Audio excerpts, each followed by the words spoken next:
നമസ്കാരം. മലയാളി വാർത്താഘടന എന്ന ചാനലിലേക്ക് സ്വാഗതം. ട്രംപും പുടിനും തമ്മിൽ എന്തെങ്കിലും അന്തർധാരയുണ്ടോ? ട്രംപ് അധികാരമേറ്റ അന്ന് മുതൽ ഉക്രൈനെതിരായിട്ട് പുടിന് സപ്പോർട്ടായിട്ടാണ് സംസാരിച്ചുകൊണ്ടിരുന്നത്. അപ്പോൾ ആ യുദ്ധം നിർത്താനായിട്ട് പല ചർച്ചകൾ ഇതുവരെ നടത്തി.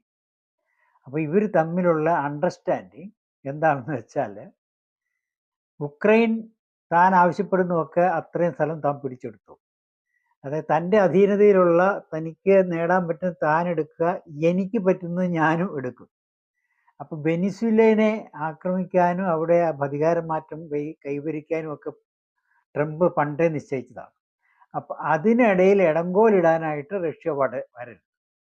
ഇപ്പം കുറേ ചാനലുകാരും പൊതുജനങ്ങളൊക്കെ വിചാരിക്കുന്നത് റഷ്യയും ചൈനയും ഇറാനും ഒക്കെ ഇപ്പം വെനിസ്വേലയുടെ സപ്പോർട്ടിനെത്തുന്നതാണ്. അതൊക്കെ അന്തക്കാലത്തായിരുന്നു.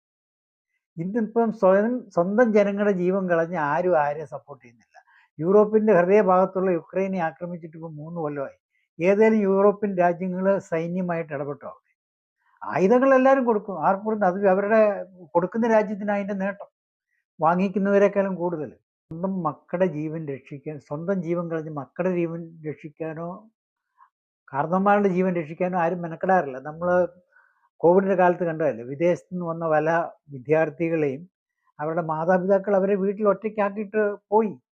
കാരണം അവിടെ കൂടെ താമസിച്ച കോവിഡ് വന്നെങ്കിലും ഈ വന്നവർക്ക് കോവിഡ് ഇല്ല, ക്വാറന്റൈൻ പെട്ടെന്നേ ഉള്ളൂ, പോസിറ്റീവ് അല്ലായിരുന്നു.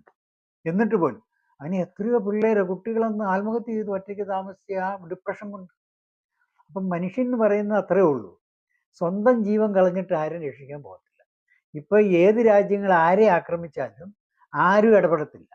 സ്വന്തം നിലനിൽപ്പിന് ഭീഷണിയാകുമെന്ന് തോന്നുന്ന ഘട്ടത്തിൽ മാത്രമേ അവർ ഇടപെടുകയുള്ളൂ. ഇപ്പം 2ാം ലോകമഹായുദ്ധത്തിലായാലും അമേരിക്ക ഇടപെട്ടോ?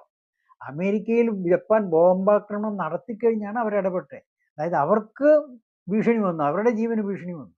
ഇപ്പോൾ അമേരിക്ക വെനിസ്വേലയിലല്ല, ഗ്രീൻലാൻഡിലല്ല, ഡെൻമാർക്കിലല്ല, എവിടെ ഇടപെട്ടാലും വേറെ ഒരു രാജ്യം ഇടപെടില്ല. അവരൊക്കെ പറയും പുറമെ, അതവരുടെ പബ്ലിക് റിലേഷൻസ് ആണ്, അതാണ് ഡിപ്ലോമസി, അല്ലെങ്കിൽ അതാണ് ഭരണകർത്താക്കളുടെ തന്ത്രം.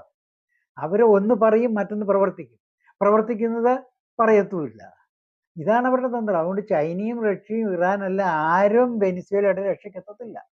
അതേപോലെ ഉക്രൈൻ്റെ രക്ഷയ്ക്കും ആരും എത്തത്തില്ല.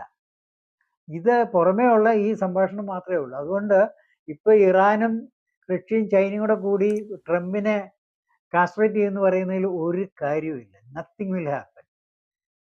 നന്ദി, നമസ്കാരം.